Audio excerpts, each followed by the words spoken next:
Salam Amang Inang. Kita patut bersyukur kepada Tuhan. Kita telah memasuki hari yang keempat di tahun 2021. Dalam suasana tahun baru ini kami mengucapkan selamat tahun baru buat kita semuanya. Malam hari ini kita akan membaca dan merenungkan firman Tuhan. Namun sebelumnya marilah kita berdoa. Ya Tuhan Allah Bapa kami di surga, kami sungguh bersyukur atas kesetiaan-Mu menyertai perjalanan hidup kami. Hingga saat ini kami tetap dalam keadaan sehat dan penuh sukacita. Kami akan membaca dan merenungkan firman-Mu. Biarlah Roh-Mu yang kudus menolong membimbing kami untuk boleh memahami kebenaran firman Tuhan dan kami hayati serta kami lakukan. Kami berdoa dalam nama Tuhan Yesus Kristus. Amin. Bapak Ibu, saudara-saudara yang kasih dalam Tuhan Yesus Kristus, firman Tuhan yang menjadi dasar renungan untuk kita pada malam hari ini, saya akan bacakan dari surat Yakobus pasal 4 ayat 11 sampai dengan ayat 17. Judul nats, jangan melupakan Tuhan dalam perencanaan. Saudara-saudaraku, janganlah kamu saling memfitnah. Barang siapa memfitnah saudaranya atau menghakiminya, ia mencela hukum dan menghakiminya. Dan jika engkau menghakimi hukum, maka engkau bukanlah penurut hukum, tetapi hakimnya. Hanya ada satu pembuat hukum dan hakim, yaitu Dia yang berkuasa menyelamatkan dan membinasakan. Tetapi siapakah engkau sehingga engkau mau menghakimi sesamamu manusia? Jadi sekarang, hai kamu yang berkata, hari ini atau besok kami berangkat ke kota Anu, dan di sana kami akan tinggal setahun dan berdagang serta mendapat untung. Sedang kamu tidak tahu apa yang akan terjadi besok. Apakah arti hidupmu? Hidupmu itu sama seperti uap yang sebentar saja kelihatan lalu lenyap. Sebenarnya kamu harus berkata, jika Tuhan menghendakinya, kami akan hidup dan berbuat ini dan itu. Tetapi sekarang kamu memegahkan diri dalam congkakmu, dan semua kemegahan yang demikian adalah salah. Jadi jika seorang tahu bagaimana ia harus berbuat baik, tetapi ia tidak melakukannya, ia berdosa. Demikian pembacaan firman Tuhan. Bapak Ibu, saudara yang kasih dalam Tuhan Yesus Kristus, dari firman Tuhan yang telah dibacakan tadi, kita akan merenungkan firman Tuhan ini di dalam judul Hidup Menurut Rencana Tuhan. Bapak Ibu, saudara yang kasih dalam Tuhan Yesus Kristus, setiap kita manusia pasti akan membuat suatu rencana atau mempunyai suatu rencana untuk tahun ini demi masa depan yang lebih baik tentunya. Namun kenyataannya bisa saja terjadi tidak sesuai dengan apa yang direncanakan. Menghadapi keadaan yang demikian, bisa saja ada saling menuduh satu dengan yang lain, saling menyalahkan, dan dianggap sebagai penyebab suatu rencana yang sudah dibuat itu tidak tercapai. Surat Yakobus yang ditujukan kepada orang Yahudi yang sebagian besar adalah orang Kristen Yahudi yang berada di perantauan di berbagai tempat, yang ternyata pada saat itu mereka mengalami penderitaan bahkan penganiayaan. Tentu Tuhan pasti punya maksud atau rencana tertentu di balik semua penderitaan yang mereka alami, agar mereka sungguh-sungguh mau percaya datang kepada Tuhan dan menuruti kehendak Tuhan.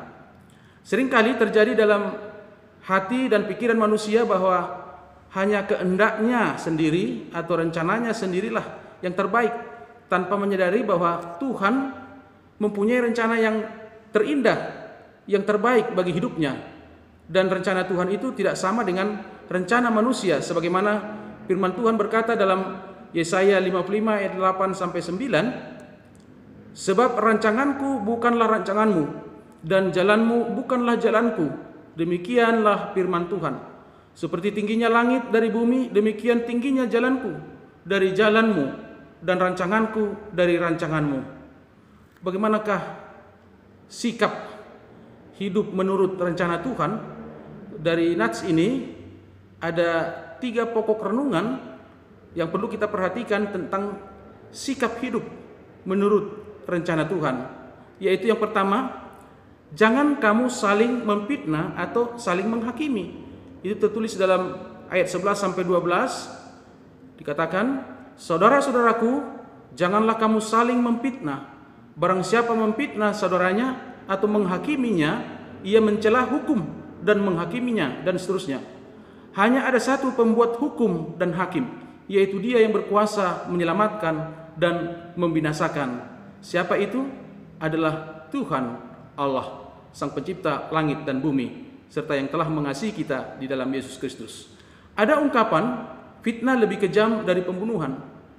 Fitnah adalah perkataan bohong tanpa berdasarkan kebenaran, dengan maksud untuk menjelekkan atau merendahkan martabat orang lain. Memfitnah atau menghakimi adalah sikap yang tidak dikehendaki oleh Tuhan. Dan dalam Matius 7 ayat 1 dikatakan, jangan kamu menghakimi supaya kamu tidak dihakimi. Yang kedua, kita tidak tahu apa yang akan terjadi hari esok, atau apa yang terjadi di masa yang akan datang. Ayat 13 sampai 14 dikatakan, jadi sekarang hai kamu yang berkata, hari ini atau besok kami berangkat ke kota Anu. Di sana kami akan tinggal setahun dan berdagang serta mendapat untung. Sedang kamu tidak tahu apa yang akan terjadi besok. Apakah arti hidupmu? Hidupmu itu sama seperti uap yang sebentar saja kelihatan lalu lenyap. Kita tidak tahu apa yang akan terjadi besok. Bisa saja terjadi hal-hal yang tidak sesuai dengan rencana kita, tidak sesuai dengan kehendak kita. Tetapi kita harus meyakini bahwa ada kehendak Tuhan yang pasti jauh lebih baik dan terindah bagi orang yang percaya. Rasul Paulus berkata kepada jemaat di Roma, Roma pasal 8 ayat 28, kita tahu sekarang bahwa Allah turut bekerja dalam segala sesuatu untuk mendatangkan kebaikan bagi mereka yang mengasihi Dia, yaitu bagi mereka yang terpanggil sesuai dengan rencana Allah.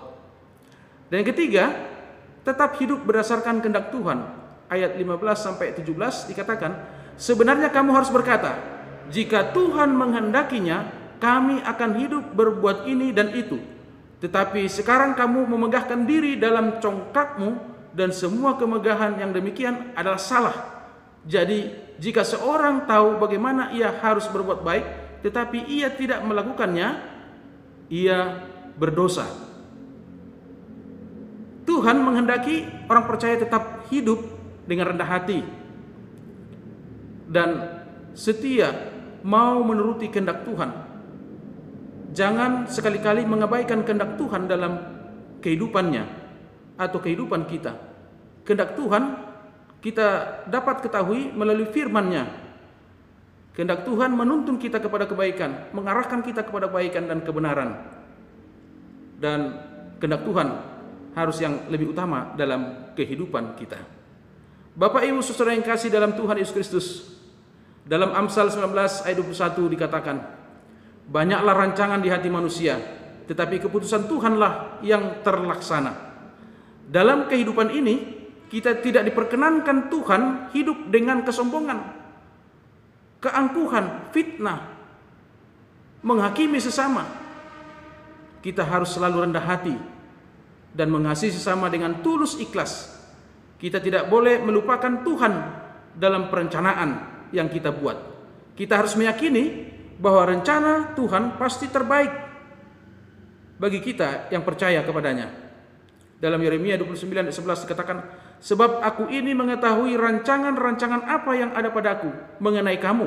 Demikianlah firman Tuhan, yaitu rancangan damai sejahtera dan bukan rancangan kecelakaan, untuk memberikan kepadamu hari depan yang penuh harapan. Sungguh luar biasa rencana Tuhan bagi kita yang percaya kepadanya. Oleh sebab itu, marilah kita hidup menurut rencana Tuhan yang jauh lebih baik, yang mendatangkan sukacita serta damai sejahtera. Amin. Mari kita berdoa. Ya Tuhan Allah Bapa kami surga, terima kasih untuk firman-Mu yang boleh kami renungkan pada malam hari ini. Biarlah firman Tuhan senantiasa mendasari kehidupan kami, iman percaya kami, agar kami tetap setia melakukan kehendak-Mu. Apapun yang hendak kami rencanakan, biarlah dalam tuntunan Tuhan, bimbingan Tuhan, sehingga apa yang kami lakukan, apa yang kami kerjakan, apa yang akan terjadi di hari esok, kami tetap mengandalkan Tuhan. Dan biarlah kehendak Tuhan melalui kebenaran firman-Mu tetap menuntun, menerangi hidup dan perjalanan kehidupan kami, sehingga kami sungguh-sungguh melakukan apa yang Kau kehendaki, sehingga terwujudlah sukacita, kebahagiaan dan damai sejahtera. Engkau pasti memberkati kami dalam perjalanan hidup kami di tahun yang Tuhan telah anugerahkan kepada kami. Kami sungguh bersyukur dan kami tetap percaya Engkau bersama dengan kami dan memberkati kami. Kami berdoa dalam nama Tuhan Yesus Kristus. Amin. Selamat malam, Tuhan Yesus memberkati. Horas.